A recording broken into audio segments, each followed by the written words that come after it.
Hi guys, welcome to another video here with me at the Aspiring Home Cook. Now today I'm going to share with you one of my all-time favorite Indian sweets to make at home. These coconut ladoos. Now this little treat combines two of my absolute favorite things, coconut and condensed milk. When you put these two together along with a hint of cardamom powder, you end up with a treat with bags of flavor and they're just super delicious. What's even better is that you need just 3 ingredients to make these ladoos and probably 15 minutes of your time. So with the festive season coming up, go ahead, give this recipe a try. It's a great one to have in your repertoire. This is one of those recipes that's perfect to put together if you're entertaining or if you've had a few people just drop by out of the blue, last minute guests visiting. This one's perfect because all you need are those 3 basic ingredients and about 15 minutes of your time. So let's go ahead and make these coconut ladoos today. Making coconut ladoos cannot be any simpler. All you'll need to make these ladoos are 3 very basic ingredients. I've got desiccated coconut. This is 100 grams of desiccated unsweetened coconut. There's another 25 grams of desiccated coconut that I've placed in a slightly wider, shallow plate of sorts. Any wide plate or bowl will do. Half a tin of condensed milk. Over here I've got some cardamom powder. This is about 4 green cardamom pods that have been shelled, and I've just chucked the seeds in a mortar and pestle and pounded it till I got this powder. I find that freshly powdered cardamom or elaichi is always the best way to go because you get a lot more flavor. Now I know that some people don't like a very bold cardamom flavor, so you can adjust this to your liking. For me, I find that this suits us just fine. Okay, so 3 basic ingredients. Let's go on to the stovetop and make these coconut ladoos. I'm really sorry my battery died out there, so I had to replace it and I missed that stage. But into the pan, I've just put in the desiccated coconut. That's just the 100 grams of desiccated coconut, the cardamom powder, and the condensed milk. You're going to now place this pan on some medium heat and stir it continuously for about 4 to 5 minutes or till you can see everything coming together to form a ball.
So you can now see that this has started coming together to form a ball. So if I manipulate this with the spoon, it actually holds its shape, and that's exactly what you're looking for. You don't want any color on the coconut because you want them to be as pale as possible. I'm now just going to set this aside, take it off the heat and let the mixture cool down for a few minutes till it's warm enough to be handled. Now remember, you will need to shape the ladoos while this mix is still warm. So you don't want this to go completely cold, just cool enough to handle. Okay, my mix here has cooled down.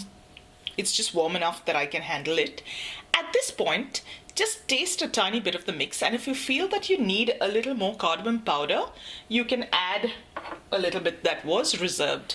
Mine's just fine at this point, so I'm just going to leave it as it is. Now, all you want to do is decide on what size you want your coconut ladoos. Just break off little portions like that, and with clean hands, you're going to roll them into a bowl. You want the ball to be nice and smooth, no cracks. And then into the reserved coconut, you'll just toss that lightly, make sure that it is covered. Your first ladoo is ready. I'm going to set it aside on a serving plate. Okay, so that's how simple it is.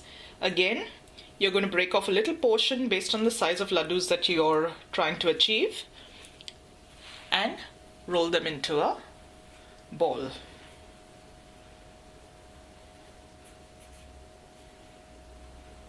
You can make these as big or as small as you like. I like to keep mine on the slightly smaller side so that they're dainty and they look nicer on a festive platter of sweets.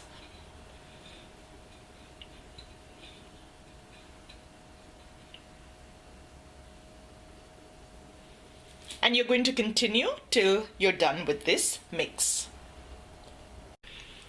And there you go, guys. Your coconut ladoos are ready. Let these cool down completely and then you can store them in a little container. Now, if it's really warm and humid where you are, these will not last very long because of the coconut content in it. You can make these a day or two ahead and they'll do just fine, but they really won't last a week to 10 days like a lot of other Indian sweets. Let's go ahead and look at what these ladoos are like on the inside. They hold their shape pretty well once they're cooled down. You can see they're not very big. So on my palm, that's how big they are. Yeah. They look really pretty in a little platter. So with the festive season coming up, with Diwali and Christmas coming up, go ahead, make these ladoos and you will see how simple they are to put together and how delicious they are once they're made. They make a nice addition to any festive platter. Let's dig into one of these. You can see they're nice and pale through and through, not much color on them, and that's what makes them so perfect. These ladoos are beautifully sweetened with the condensed milk and they're full of the goodness of coconut flavor with a mild hint of the cardamom, just the way I like it. And I hope you did too. So this recipe will yield about 13 to 14 ladoos of this size. Of course, if you're making them a little bit bigger, you'll get fewer. And it's really very easy to increase or multiply this recipe. You can easily double or triple the ingredients based on how many you need. I do hope you enjoyed today's easy and simple coconut ladoo video, and if you did, don't forget to give this video a thumbs up and subscribe to my channel below. If you know someone who you think will enjoy today's recipe, please go ahead and share this video with them. Thank you so much for watching today, guys, and I'm going to see you really soon with another delicious recipe.